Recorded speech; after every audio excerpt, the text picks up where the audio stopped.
ఓం నమో వెంకటేశాయ. టీటీడీలో నలుగురు అన్యమత ఉద్యోగుల సస్పెన్షన్. టీటీడీలో పనిచేస్తున్న నలుగురు అన్యమత ఉద్యోగులు సస్పెండ్ అయ్యారు. Quality controller, deputy executive engineer B Elizer, bird ఆసుపత్రి staff nurse S Rosy, grade 1 pharmacist M Premavathi, SV Ayurveda ఉద్యోగి జి అసుంతలను సస్పెండ్ చేస్తున్నట్టు టీటీడీ ప్రకటించింది.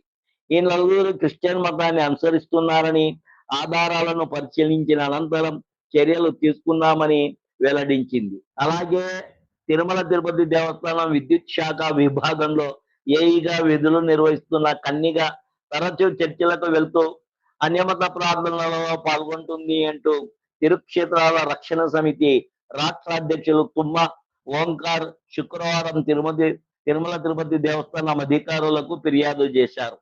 గత ఆదివారం మహిళా యూనివర్సిటీ సమీపంలో ఉన్న చర్చిలో ఆమె పాల్గొని చిన్నపిల్లలకు బైబిల్ ప్రార్థన పుస్తకాలు పంచిపెట్టి బోధనలు చేసిందని వీడియో ఆధారంగా ఓంకార్ ఆరోపించారు. ఇటువంటి అన్యమత ఉద్యోగస్తులందరినీ కూడా తక్షణం డిస్మిస్ చేయడం అనేది వెంటనే చేయాలని టీటీడీని భక్తాదులు వేడుకుంటున్నారు. ఈ వీడియో నచ్చితే లైక్ చేయగలరు, షేర్ చేయగలరు, సబ్స్క్రైబ్ చేసుకోగలరు. ఓం నమో వెంకటేశాయ.